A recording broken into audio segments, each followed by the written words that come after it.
Hey everybody, today we're going to talk a little bit about automobile insurance. Yeah, car insurance. You've probably seen a commercial or two on TV about it, and frankly, they're probably telling you everything that's wrong, you don't need to know, you don't want to know, and you shouldn't think is how it works. So let's kind of demystify things a little bit. Let's talk about what coverage do you need. Here in Florida, the state of Florida says that you need personal injury protection, which is our no-fault system, and property damage. That's it. You have those two things and you are legal on Florida roads. The problem is that covers you regardless of fault in an accident for a maximum of $10,000 in coverage. And quite frankly, an ambulance ride and a couple of x-rays often cost more than that nowadays. The property damage limit that the state says you need is $10,000. Well, $10,000 is hardly even a new car anymore, let alone a used car. So you're really not protecting yourself, and you're not getting the best price 9 times out of 10 when that's the coverage that you select. So again, what do you need? That depends upon you. Are you someone who's just starting out at the beginning of a career? Maybe you live in an apartment, drive a used car. Or are you someone who's been in business for 30 or 40 years, has a house, a family, several vehicles, maybe some teenagers who are driving, and you have some more assets to protect? That's what's going to govern what coverage you need. And it could range anywhere, at least here at Harry Levine Insurance, from $25,000 per person, $50,000 per incident bodily injury liability, coupled with a series of other coverages, to up to $500,000 per incident coverage, plus a liability umbrella to extend that to properly protect your assets. And everybody knows now, from driving down I-4, from turning on the radio, from turning on the television, there's usually a commercial telling you who to call after the first responders, and it's an attorney who wants to take 33%, by the way, of any recovery that's made on your behalf. Just remember, you're not entitled to anything after an accident unless you're truly injured. And the number one cause of rising costs with auto insurance are the culture we've developed that basically says, get in an accident, get some money. So please get that idea out of your head, because all it's doing is making your auto insurance cost more. So in short, what do you need? That depends on you. And that doesn't necessarily mean it depends on your opinion.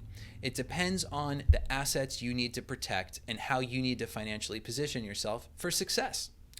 What are the deductible options in auto insurance? Well, typically for other than collision, which most people call comprehensive, and collision, deductibles range from zero, or actual cash value, up to about $2,500. The most common deductibles we see for both of those are either $500 or $1,000.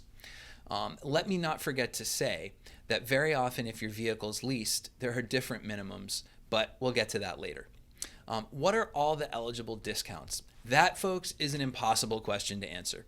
It varies by carrier, but some common things are a good student discount, driver training discount, which means taking an approved safety course, sometimes things like AAA membership, AARP membership, or even belonging to your college or university's alumni association can earn you a discount on your auto insurance. I know it sounds crazy, but there are affinity programs where they're able to offer a small discount in return for you doing business with a certain company and being a part of a certain group like that alumni association. What are the minimums for coverage? Well, we already talked about that for Florida, with it being our no-fault coverage, PIP, personal injury protection, and property damage. Again, stay away from those minimums. They do not protect you, and they do not protect other drivers on the road. In fact, if you do some research, you'll often find that buying more insurance than the state minimum costs less than just the state minimum. So less is more doesn't necessarily hold true there. It's about being actuarially responsible, and actuaries are those scary people who hide in dark rooms. If we had more basements in Florida, that's where you'd find them. So maybe they're hanging out in sinkholes, who knows? But what they've decided is that people that are more willing to protect their assets and buy more insurance should be rewarded with better rates because they're less risky. That's not my opinion, but it's something that the industry's found to hold true over millions and millions of data points or people over a very, very long time. How uninsured drivers affect your insurance is another thing we should really talk about. Those uninsured drivers are affecting your insurance in that they're forcing you to have a true need to buy uninsured motorist coverage. You see, they say down in South Florida, about 1 in 3 drivers have no insurance. Up here in Orlando, it used to be estimated that it was about 1 in 5, but I think that number's been pushed, last I've read, to about 1 in 4. So that means you have a 25% chance in any given accident of the other party involved having no insurance. Yeah, it's against the law. Yep, they probably will wind up with a suspended license if they don't have one anyway. But the license suspension isn't stopping people from simply ignoring their need for insurance. So you then need to protect yourself with a very important coverage called uninsured motorist coverage. It doesn't cover your car, but it covers you and the people in that car. And it doesn't just cover for injuries you receive during that accident. It covers you for things like loss of services, inability to perform tasks that you used to be able to do. We call it the gory stuff. It even provides a death benefit as well if, God forbid, someone winds up deceased as the result of a car accident. It's an incredibly important coverage, especially with the rate of uninsured motorists in our local environment.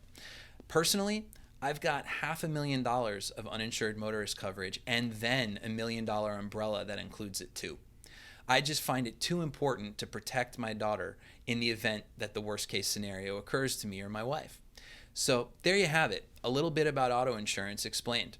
And I'm sure we'll come back and get way into the weeds on specifics video by video, which is why you should subscribe right now if you haven't already. See y'all soon. Take care.